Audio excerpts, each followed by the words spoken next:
Hello lovely people out there watching this video. So welcome to my YouTube channel. And ये video बहुत ही ज़्यादा crucial होने वाली है बिकॉज इसमें I am going to be telling you about the top 20 most high weightage chapter of biology, NEET biology, जिसे पहले आप प्रायोरिटाइज़ करके ईजिली 300 मार्क्स अपनी मुट्ठी में कर सकते हो और उसके बाद बचे हुए जो रेस्ट ऑफ द 12 चैप्टर्स हैं उन्हें पढ़ सकते हो।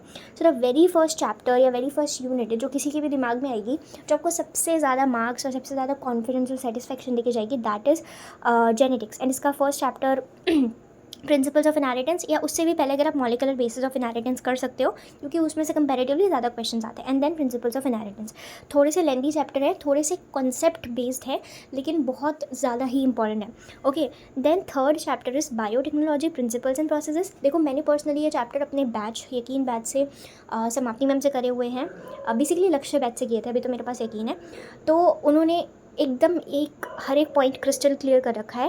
एंड ये चैप्टर बहुत ही ज़्यादा इंपॉर्टेंट है, मतलब ईजी टू अंडरस्टैंड है और इससे अच्छे खासे क्वेश्चंस आते हैं। देन फोर्थ नंबर पे sexual reproduction in flowering plants या एंजियोस्पर्म्स। ये चैप्टर नंबर 1 है क्लास 12 का, थोड़ा सा लेंदी है लेकिन it is very very easy and very very very important. Okay, the next is cell the unit of life, जो कि हम बचपन से पढ़ते आ रहे हैं, लेकिन इसमें काफ़ी सारी चीज़ें ऑब्वियसली 11th क्लास में नहीं होती हैं। ये भी इंपॉर्टेंट है और बहुत अच्छे क्वेश्चंस बनते हैं, सिंपल है, इजी टू अंडरस्टैंड है, विपिन सर से कर सकते हो। उसके बाद मॉर्फोलॉजी ऑफ फ्लावरिंग प्लांट्स, ये भी बहुत इंपॉर्टेंट चैप्टर है। इसमें सेम एग्जाम्पल्स वगैरह, एस्टिवेशन, इनफ्लोरेसेंस है ना, और वो जो इन ओवरी के जो स्ट्रक्चर होता है, हाफ इन्फीरियर, इन्फीरियर, सुपीरियर, उनके एग्जांपल्स बहुत इंपॉर्टेंट है।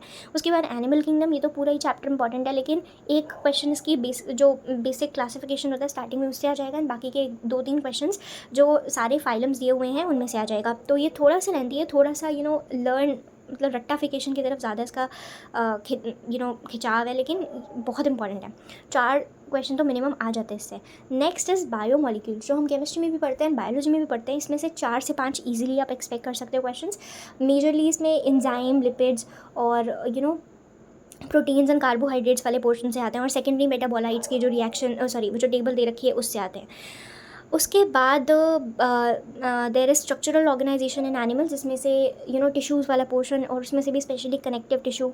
और उसके बाद फ्रॉग एंड कॉकरोच, इनसे तो 100% क्वेश्चन आएंगे। Then cell cycle and cell division. Cell हमारा पहला चैप्टर हो गया, उसकी यूनिट से हमारा बायोमोलिक्यूल्स हो गया। And third chapter cell cycle cell division, which is a short chapter, मतलब कंपैरेटिवली छोटा चैप्टर है, लेकिन बहुत ही ज़्यादा इंपॉर्टेंट है और इजी टू अंडरस्टैंड है। और इसमें मियोसिस जो है प्रोसेस, उसके प्रोफेज 1 वाला जो पेज दिया हुआ है, इसमें से तो multiple questions can be framed, है ना। और उसके बाद ह्यूमन हेल्थ एंड डिजीज़ेस, जिसमें से डिजीज़ेस, इम्यूनिटी वगैरह और कैंसर, मलेरिया वगैरह ये सब आएंगे। ह्यूमन रिप्रोडक्शन थोड़ा सा कंसेप्चुअल है लेकिन बहुत इंपॉर्टेंट है। Then evolution, then organism and population, जो छोटा सा है लेकिन बहुत इंपॉर्टेंट है। Then anatomy of flowering plants, and उसके बाद बायोलॉजिकल क्लासिफिकेशन, जिसमें से फंगाई जो टॉपिक है बहुत इंपॉर्टेंट है। लास्ट में वायरसेस वगैरह बहुत इंपॉर्टेंट है। क्लासिफिकेशन, RH विटेकर वगैरह बहुत इंपॉर्टेंट है। उसके बाद बायोटेक की सेकंड एप्लीकेशन, मतलब एप्लीकेशन वाला जो सेकंड चैप्टर है, ये भी बहुत इंपॉर्टेंट है, ईजी है, छोटा सा है, इंपॉर्टेंट है। Plant kingdom, then reproductive health, ये भी छोटा सा है। एंड लास्ट में बायोडाइवर्सिटी एंड कंजर्वेशन। अब देखो, ये टॉप 20 चैप्टर्स हो गए। उसके अलावा आप सोच रहे हो कि प्लांट फिजियोलॉजी, ह्यूमन फिजियोलॉजी, ये कहाँ गए? तो ये टॉप 20 में नहीं आता, लेकिन उनमें से 1-2 से 3 क्वेश्चन प्लांट फिजियोलॉजी के चैप्टर्स और ह्यूमन फिजियोलॉजी के चैप्टर से, मतलब इंडिविजुअल चैप्टर से 2 से 3 क्वेश्चन आ जाते हैं। और उसके बाद आप मतलब ये लास्ट में कर सकते हो। और फिर उसके बाद इकोसिस्टम पे लास्ट में जाना, माइक्रोब्स इन ह्यूमन वेलफेयर, जिससे 1 क्वेश्चन मिनिमम आ जाएगा और बहुत छोटा सा चैप्टर है। एंड लास्ट में लिविंग वर्ल्ड। सो ये प्रायोरिटी ऑर्डर आप फॉलो कर सकते हो, which will definitely help you a lot, या इसे आप थोड़ा बहुत अपने हिसाब से भी मॉडिफाई कर सकते हो। Thank you and all the very best for the exam.